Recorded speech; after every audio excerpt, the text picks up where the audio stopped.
최근 주요 종목들의 주가를 보면 대부분 보합과 횡보로 진행하는 경우가 많죠. 그리고 지금처럼 하락장이 계속 유지되는 상황에서는 수익 매매로 수익을 내기가 만만치가 않습니다. 하지만 저희가 이렇게 종목들을 살펴보면 아무리 하락장이라고 해도 매일 상승하는 종목들이 수십 개씩 이렇게 있습니다. 그래서 지금 같은 시기에는 종목만 잘 고른다면 짧게 단타를 하는 방법도 나쁘지는 않을 것 같은데요. 문제는 이 단타가 리스크가 많이 크다는 거죠. 단타를 해보신 분들은 아시겠지만 참 신기한 게 있어요. 제가 매수를 하면 분명히 떨어지고 팔고 나면 오르는 게 그 변동폭이 생각보다 크다는 겁니다. 그래서 타점을 노리기가 되게 어렵고 또 불가피한 손절로 수익보다는 손실이 많은 경우가 많은데요. 오늘 제가 설명드릴 보조지표를 이용하면 보다 안정적으로 단타를 할 수 있는 방법이 있습니다. 다만 소개드리려고 하는 내용이 다소 기술적으로 조금 어려운 부분이 있어요. 하지만 천천히 제가 열심히 한번 설명을 해보겠습니다. 여러분들도 주의 깊게 들어주시면 좋을 것 같네요. 본 내용에 들어가기 전에 역시 오늘도 시장 상황은 짧게 한번 살펴보는 게 좋겠죠. 지금 보시는 화면은 달러 환율 변환 그래프인데요. 여기가 2021년 1월이고요. 그리고 여기가 지금 현재 구간인데요. 이건 뭐 단숨에 보더라도 우상향이 매우 심합니다. 지난 1년 9개월 동안 엄청난 급상승을 보여주고 있고요. 최근에는 그 상승폭이 더 커진 상황이죠. 이게 지수 차트면 얼마나 좋을까요? 저희가 지수 차트를 한번 보겠습니다. 코스피의 지수 차트인데요. 여기는 거꾸로 가고 있죠. 2021년 1월부터 지금까지 우하향을 하고 있습니다. 물론 코스닥도 마찬가지겠죠. 코스피보다는 보합을 조금 더 길게 가져갔지만 결국에는 이렇게 우하향을 보여주고 있어서 투자하는 분들이라면 이미 알고 계시겠지만 환율과 지수는 항상 반대의 그래프를 그려주고 있습니다. 다시 환율 그래프를 보면 조금 우울한 이야기를 안 드릴 수가 없습니다만 이렇게 계속 환율이 올라간다 그러면 아무래도 지수는 많은 악영향을 받겠죠. 주식 투자하는 분들한테는 정말 안 좋은 상황일 수 없는데 이 환율 상승이 어디까지 갈 것인가 저희가 예측을 해볼 수는 없지만 지수 차트를 보면서 희망 회로를 조금 돌려볼 수가 있는데요. 코스피의 지난 1년 일봉 차트에서 저점 부분을 제가 한번 이렇게 표시를 해볼게요. 그럼 어떤가요? 이 저점들이 계속 낮아지고 있는 걸 볼 수가 있습니다. 그런데 지금 보시면 오늘 하락을 하기는 했지만 현재 저점이 전저점보다는 지금 높아지는 거죠. 이 시점에서 저희가 주의 깊게 살펴봐야 될 내용은 무엇이냐면 지금 이렇게 하락하고 있는 저점이 전저점보다 높은 구간에서 정지를 하고 지수 차트의 흐름이 이렇게 W자를 그리되 오른쪽 부분이 약간 높은 이러한 형태를 가진다 그러면 전체적으로 지수의 차트의 흐름이 이렇게 반전을 할 수 있는 그러한 모양으로 저희가 기대를 해볼 수 있지 않을까 생각을 해봅니다. 하지만 누구도 알 수 없는 이 현재 시점이 위로 갈지 올라갈지는 모르잖아요. 다만 현명한 투자자라면 여기서 두 개의 시나리오를 그려보는 것이죠. 금방 설명드린 것처럼 이렇게 W자 상승 패턴을 가져갈 것인지 아니면 여기서 이렇게 하락으로 떨어질 것인지 지켜보고 있다가 대략 이렇게 기준선을 그어서 하락으로 이탈한다 그러면 가지고 있는 계좌를 축소를 하고 예수금을 확보를 하는 게 좋겠죠. 그렇지 않다 그러면 현재가 저점일 수 있으니 잠깐이나마 상승 동안 수익을 노려볼 수도 있을 텐데요. 어쨌거나 잘 지켜보면서 빠른 판단과 시장의 대응이 필요할 것 같습니다. 자, 그럼 본론으로 들어가서 오늘 소개해드릴 두 개의 보조지표 파라볼릭 SAR 그리고 DMI입니다. 이 두 지표의 공통점은 주가가 흘러가는 가운데 추세가 전환된다든지 아니면 추세의 방향성이 어떻게 변화하는지 빠르게 살펴볼 수 있는 정보를 제공합니다. 그럼 하나씩 조금 더 자세히 살펴볼게요. 먼저 파라볼릭 SAR입니다. 추세 전환을 예고하는 포뮬선 지표 이렇게 되어 있는데 이 파라볼릭이라는 말이 바로 포뮬선이라는 말입니다. 그럼 SAR은 뭘까요? 스탑 앤 리버스라는 말이죠. 추세가 멈추거나 전환하는 지수값을 구하는 것인데 이 공식을 보면 이렇게 복잡한 수식이 뒤에 지금 나와 있는데 저희가 이 수식을 이해할 필요는 없습니다만 이해할 수 있는데 도움이 되는 내용이 하나 있습니다. 바로 이렇게 빨갛게 표시한 AF라고 하는 것인데 여기 AF는 무엇이냐면 Acceleration Factor, 가속 변수라는 말입니다. 그래서 주가가 상승을 하거나 또는 이렇게 하락을 할 때 여기에 가속도 가중치 값을 이렇게 추가를 하고요. 그 값보다 빨라지면 주가가 강하게 상승을 하고 있고, 가속도 값보다 점점 낮아진다 그러면 주가가 점점 떨어지고 힘이 약해지고 있다. 그렇게 저희가 이해를 할 수가 있는 것입니다. 그리고 지금 0.02, 0.2라고 되어 있는데 이 가중치 가속도 값을 구할 때 매일 상승을 하면 0.02씩 더해가다가 전고점을 돌파하거나 전저점을 돌파할 때 최대 0.1을 더하거나 빼는 것이에요. 그래서 그 가속도를 이기는 힘은 정말 엄청난 상승이나 하락을 가져가는 것인데, 이 파라볼릭 SAR을 통해서 그 값을 이해할 수 있는 것입니다. 그래서 정리하자면 가속도가 붙고 있는 가운데 추세를 유지하는가 이탈하는가, 이거를 통해서 매매 시점을 판단한다라는 것이고요. 다소 내용이 복잡할 수 있는데 실제 차트를 보면서 제가 설명을 드리겠습니다. 보시는 차트는 금호타이어의 120일 일봉 차트인데요. 여기에 제가 파라볼릭 지표를 한번 추가해 보겠습니다. 키움 HTS에서는 파라볼릭 SAR 이렇게 영어로 쳐주시면 기술적 지표 추가를 할 수가 있고요. 여기에서 추가를 하면 이렇게 주황색 선에 점점점이 보이는데 잘 안 보이시죠? 조금 더 크고 굵게 한번 표시를 해 볼게요. 네, 이렇게 추가가 되어 있는데 파라볼릭은 MACD나 RSI처럼 별도의 창으로 나오지 않고 일봉 캔들 위에 이렇게 표시가 됩니다. 그래서 점점점으로 이렇게 파동을 보여주고 있고요. 주가가 파라볼릭 지표 위에서 이렇게 있다 그러면 현재 상승 추세다. 그리고 주가가 파라볼릭 아래에 이렇게 있다 그러면 주가는 지금 하락 국면으로 가고 있구나 라는 것을 알 수가 있습니다. 그렇다면 언제 매수 매도 타이밍을 잡는 것일까요? 이 부분을 이렇게 보시면 주가는 파라볼릭 선 위에 이렇게 움직이고 있습니다. 그러다가 이날부터 보시면 파라볼릭 선이 주가 위에 그려지면서 캔들은 그 아래에 이렇게 위치하게 되는 것이죠. 바로 매도 시점을 나타내는 것입니다. 반대로 이 시점을 이렇게 보시면 주가가 파라볼릭 아래에 있다가 갑자기 여기서는 이렇게 파라볼릭 선 위에서 주가 차트가 움직이고 있죠. 그러면 상승이 전환되는 거니까 이 포인트에서는 매수를 하게 되는 것이죠. 그리고 다시 여기에서 파라볼릭 선과 주가가 변경됐습니다. 그러면 또 매도를 하고, 만약 파라볼릭 지표를 이용해서 이 금호타이어 종목을 지난 7월부터 매매했다 그러면 수익률이 어떻게 되는지 한번 볼게요. 이 시점이죠. 여기에서 사고 여기에서 팔게 될 것이고 또 여기에서 매수를 하게 됐겠네요. 대략 수익률을 이렇게 보면 한 11, 12% 정도 나오고요. 그리고 3일 전 시점과 비교하면 현재 대략 8, 9% 정도 수익이 찍혀 있는 상황입니다. 그런데 이렇게 점점점으로 찍혀 있다 보니까 차트 화면이 좀 복잡하거나 잘 놓칠 수가 있어요. 그래서 저는 이 파라볼릭 지표를 신호로 많이 사용을 합니다. 지우고 다시 한번 신호로 추가를 해볼게요. 한글로 파라볼릭이라고 치면 이렇게 파라볼릭 매도 매수를 확인할 수가 있고, 두 신호를 제가 추가를 했더니 화살표가 이렇게 나왔죠.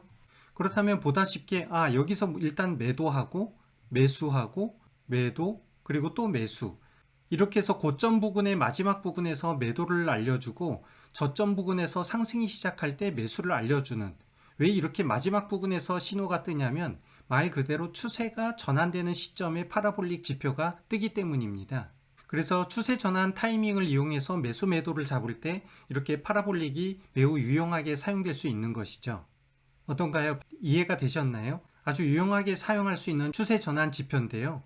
그런데 주가가 횡보하거나 보합권에 있을 때는 이 파라볼릭이 너무 자주 떠서 매수를 해야 될지 매도를 해야 될지 이런 타이밍을 좀 놓치는 경우가 많습니다. 그리고 잘못된 타이밍에서 매매를 조금 더 빠르게 진행할 수 있는 경우가 있어서 이거를 보완하기 위해서 DMI라는 지표를 같이 활용하면 좋은데요. 이 DMI라는 것은 Directional Movement Index라 그래서 상승과 하락의 방향성과 그 추세의 강도가 얼마나 강한지를 알려주는 지표입니다.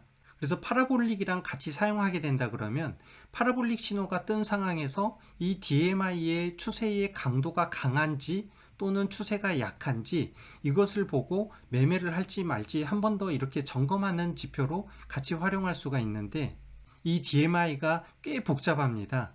일단 DMI 지표를 추가하고 나면 3개의 선이 보여요. 하나는 플러스 DI, 또 하나는 마이너스 DI, 그리고 ADX, 이렇게 3개의 선을 보다 보니까 화면이 꽤 복잡하고 어지러울 수가 있는데 제 설명을 천천히 들으시면 아마 빠르게 이해가 되실 거예요.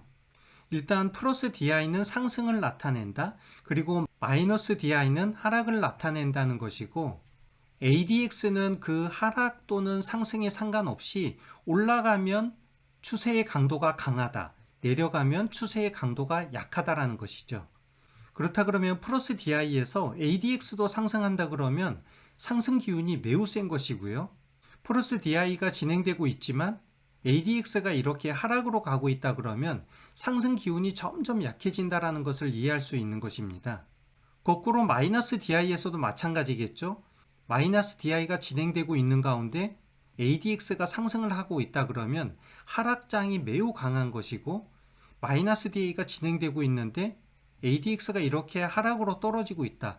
그러면 이제 하락이 점점 약해지고 있구나. 저희가 그렇게 이해를 할 수가 있습니다. 약간 복잡하고 정신없기는 하죠. DMI도 차트랑 비교해서 보시면 이해가 될 것 같은데요. 동일한 금호 타이어 120일 일봉 차트에 DMI 지표를 한번 추가해 보겠습니다. 아랫부분에 이렇게 DMI 지표가 추가됐는데 선이 좀 복잡하니까 색깔을 한번 바꿔보도록 하겠습니다. 플러스 DI는 빨간색으로 좀 두껍게 해보고요. 마이너스 DI는 파란색으로 두껍게, 그리고 ADX는 검정색으로 이렇게 해보겠습니다. 우선 DMI에서 매수 매도 타이밍을 잡을 때는 바로 빨간색과 파란색, 그러니까 플러스 DI와 마이너스 DI가 교차하는 시점에서 매수와 매도를 진행하게 되는 것입니다. 지금 노란색으로 표시한 이 부분들이 될 것인데요. 첫 번째 노란색인 이 부분은 어떤가요? 교차하면서 파란색이 이렇게 위로 올라갔습니다. 이 시점에서는 매도를 하라는 것이죠. 그런데 이 같은 부분인 이 위를 보니까 어떤가요? 앞서 추가해 두었던 파라볼릭 지표도 이미 매도 신호를 알려주고 있는 것이죠. 그래서 두 신호 모두 이렇게 매도를 알려주는 신호가 겹쳐지고 있는 것입니다. 다음번 구간도 한번 이렇게 볼까요? 여기에서는 플러스 DI와 마이너스 DI가 교차했는데 빨간색인 플러스 DI가 이렇게 오른쪽으로 올라가게 된 것입니다. 그랬더니 파라볼릭 신호도 매수인 붉은색을 이렇게 띄워주고 있는 것이죠. 그래서 매수. 그 다음 구간에서도 이렇게 보시면 DMI의 두 표가 교차를 했는데 마이너스 DI가 이렇게 오른쪽으로 올라갔습니다. 그랬더니 파라볼릭 지표도 매도 신호를 이렇게 보여주었던 것이죠. 그래서 이렇게 두 신호가 교차하는 구간에서 매수와 매도를 같이 확인한다면 더 정확하게 타이밍을 포착할 수 있게 되는 것입니다. 그런데 제가 지금 검정색으로 박스친 이 부분을 한번 볼게요. 먼저 파라볼릭 지표 신호를 보면 짧은 구간에 매수 매도가 이렇게 반복해서 떴습니다. 만약 이 부분에서 매수와 매도를 했다 그러면 오히려 마이너스 손실이 났을 거고 짧은 구간에 수수료만 더 내게 됐을 것이에요. 하지만 이 매수 신호가 떴을 때 밑에 DMI 지표를 보면 어떤가요? 플러스 DI와 마이너스 DI 선이 전혀 교차하지 않았던 것이죠. 이럴 때는 매매를 하지 않는 것입니다. 그래서 파라볼릭 신호가 떴을 때 이 DMI가 교차하는지 여부를 보고 매수 매도에 대해서 확신을 얻게 되는 것인데, 다 지우고 앞부분을 한번 볼게요. 차트를 조금 더 이동을 해보겠습니다. 금호 타이어는 올해 초부터 지난 6월까지 아주 긴 박스권을 유지하면서 이렇게 보합 횡보를 유지하고 있었는데, 이 와중에 파라볼릭은 매수 매도를 여러 번 이렇게 띄워주고 있었어요. 그럼 저희가 DMI를 배웠으니까 DMI도 봐야지 하지만 밑에 보시면 어떤가요? DMI 또한 아주 낮은 구간으로 반복을 하고 있다는 것이죠. 그래서 주가가 횡보하는 구간에서는 파라볼릭 신호가 이렇게 유용하지는 않습니다. 이럴 때 저희가 조금 더 의미 있게 봐야 될 것은 바로 ADX 선인데요. 다시 화면을 지우고 DMI에서 ADX 라인만 조금 더 두껍게 제가 한번 표시를 해보겠습니다. 먼저 파라볼릭 매수 신호가 떴던 이 첫 번째 구간을 보시면 여기에서 매수 신호가 떴지만 아래 DMI 지표에서 검정색 ADX 선이 어떻게 되어 있나요? 오른쪽 아래로 우하향을 하고 있습니다. 이렇다는 것은 플러스 DI와 마이너스 DI가 교차하더라도 신호가 매우 약하구나. 실제는 플러스 DI가 상승으로 교차하지는 않았습니다. 하지만 어쨌거나 이 검정색 ADX 신호가 오른쪽 아래로 가고 있으니 신호가 매우 약하니까 이럴 때는 매수를 하지 않는다는 것이죠. 그래서 보합 구간에 불필요하게 뜨는 파라볼릭 매수 신호를 통과할 수 있는 것인데요. 뒷부분도 한번 볼게요. 여기도 그렇고 여기도 그렇고요. 여기도 그렇네요. 차트상에서 파라볼릭 매수 신호가 이렇게 떴지만 DMI 신호에서 보면 ADX 선이 다 오른쪽으로 우하향을 하고 있습니다. 이렇게 DMI ADX선이 우하향인 경우는 신호의 힘이 아주 약한 것이니까 매수를 하지 않게 되는 것이죠. 그래서 다소 복잡하기는 하지만 DMI와 파라볼릭을 잘만 이용한다 그러면 꽤 높은 적중률로 승률을 가져갈 수 있을 것 같습니다. 그래서 정리하자면 파라볼릭과 DMI를 같이 이용한다 그러면 추세 전환 시점이나 강도를 이용해서 매매 타이밍을 포착할 수 있게 되는데요. 일반적으로 전문가들의 의견은 파라볼릭, DMI 모두 장기적인 추세 변화에 따른 투자에서 매우 유용하다라고 되어 있어요. 하지만 제가 서두에 설명드린 내용은 단타에서 어떻게 승률을 높일 것인가 였는데 장기 추세에 적합한 파라볼릭과 DMI를 단기 투자에서도 이용할 수 있는가? 제가 테스트를 아주 오랜 기간 해봤습니다만 충분히 이용 가치가 있는 것 같아서 오늘 그 비법을 좀 소개를 드리려고 합니다. 금호타이어의 분봉 차트를 한번 보겠습니다. 3분 분봉 그래프에서 이렇게 지난 3일간의 차트를 보면 꽤 여러 번 파라볼릭 신호들이 이렇게 발생을 하고 있는 걸 볼 수가 있죠. 이때마다 사고팔고를 반복한다 그러면 아마 수익보다는 수수료가 더 많을 것 같아요. 그래서 파라볼릭 신호에서 매수 신호가 뜨면 항상 DMI 지표를 같이 보는 것입니다. 먼저 첫 번째 이 구간에서 파라볼릭 매수가 떴는데 밑에를 보니까 ADX선이 우하향을 하고 있죠. 이럴 때는 매수를 하지 않는다. 그리고 여기에서도 마찬가지네요. 여기에서도 마찬가지인데 마지막에 떴던 이 구간은 어떤가요? 파라볼릭 신호가 뜨면서 이미 ADX선은 우상향을 하고 있었죠. 이럴 때는 바로 매수가 되는 것입니다. 그리고 다음번 매도 신호가 나올 때까지 이렇게 상승 구간에서 수익을 가져갈 수 있는 것입니다. 그리고 여기 보시면 파라볼릭 매수 신호가 그 다음 다시 발생을 했고요. DMI에서 ADX가 하락을 보여지고 있지만 플러스 DI와 마이너스 DI가 상승 국면으로 교차를 하고 있고요. 그리고 ADX도 우상향을 보여지고 있습니다. 그렇다면 최소한 이 구간에서는 매수를 진행하게 될 것이고 다음번 매도 신호가 나올 때까지 이렇게 상승 구간에서 또 수익을 챙길 수 있습니다. 여기에서도 DMI가 플러스 마이너스가 플러스로 상승 교차하면서 ADX는 아주 큰 우상향을 보여주고 있네요. 그렇다면 여기에서도 매수를 했을 것이고요. 그리고 다음번 신호가 나왔던 이 구간까지 수익을 가져가면서 최고점에서 매도를 하고 큰 수익을 챙길 수 있었을 것 같습니다. 그리고 오늘 그래프를 보면 3분 분봉 그래프가 계속 그려지는 동안 신호가 여러 번 발생했어요. 하지만 전체적으로 눈으로 봐도 이렇게 주가가 하향을 하고 있는 것이죠. 그렇다 그러면 아랫부분을 보면 어떤가요? 교차 신호가 발생하고 있는 구간에서 붉은색 플러스 DI가 위쪽으로 교차하고 있는 구간이 단 한 곳도 없습니다. 오늘 마지막에 한번 있었네요. 여기에서 이 시점에서 매수를 할 수 있는 포인트로 보여지고 여기에서 매도를 할 수도 있고 안 할 수도 있을 것 같은데요. 내일 장이 어떻게 갈지 모르지만 다음 신호를 기다리면서 제가 알려드린 방법으로 매매를 계속 유지한다 그러면 평균 이상의 수익은 챙겨갈 수 있는 그러한 매매 타점을 잡을 수 있을 것 같습니다. 그리고 파라볼릭 신호와 DMI 신호를 활용할 때 단타에서 몇 가지 더 꿀팁이 있습니다. 여기 상승이 컸던 구간을 제가 조금 더 확대를 해볼게요. 파라볼릭 매도 신호가 발생한 시점들을 자세히 이렇게 보면 큰 차이는 아니지만 최고점보다는 다소 낮은 부분에서 이렇게 신호가 발생합니다. 파라볼릭이라는 것이 추세가 전환된 이후의 신호가 뜨기 때문에 약간 후행성이 있습니다. 그래서 저는 이럴 때 어떻게 하냐면 스토캐스틱 매도 신호를 하나 더 추가를 하는 것이에요. 지표 추가해서 스토캐스틱 매도 신호를 추가를 하고 색깔을 조금 바꿔보겠습니다.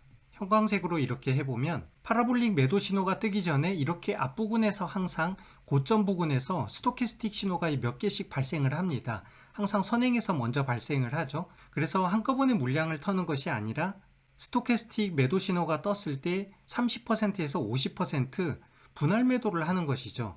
언제까지? 파라볼릭 매도 신호가 뜰 때까지 분할 매도를 하다가 파라볼릭 신호가 뜨면 그때 완전히 전량 매도를 하는 것입니다. 이렇게 하게 되면 갑작스러운 장대 음봉이 발생해서 큰 손실을 보게 되는 것을 좀 피할 수가 있게 되는데요.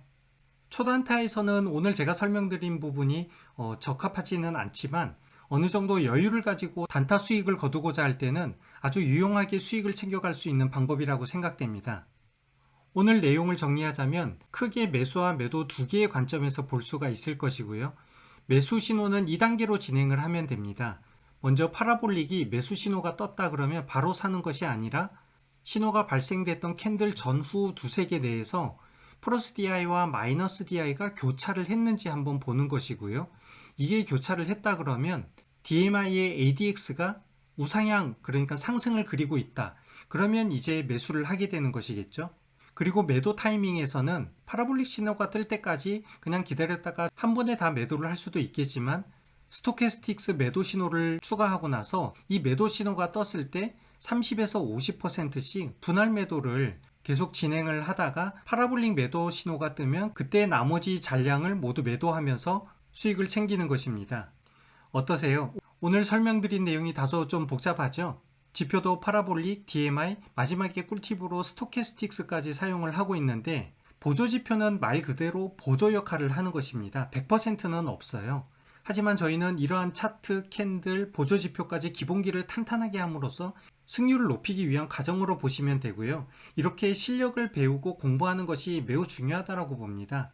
제가 설명드린 내용을 충분히 이해하고 소액으로 연습을 하면서 본인만의 기술을 잘 다듬는 것이 이제 여러분들의 몫이라고 생각이 되고요. 이런 훈련으로 실력이 탄탄해지면 살까 말까 흔들리는 마음이 생길 때 기준을 잘 잡을 수 있고, 또 섣불리 매매하지 않고 본능적으로 검토하는 습관을 가질 수 있다고 봅니다. 그리고 어떠한 보조지표를 이용하든지 이평선과 거래량 꼭 같이 참고하시는 거 잊지 마시고요. 모두가 정상에서 만날 수 있는 9월 한 달 되기를 바라면서 오늘 영상 마무리하겠습니다. 감사합니다.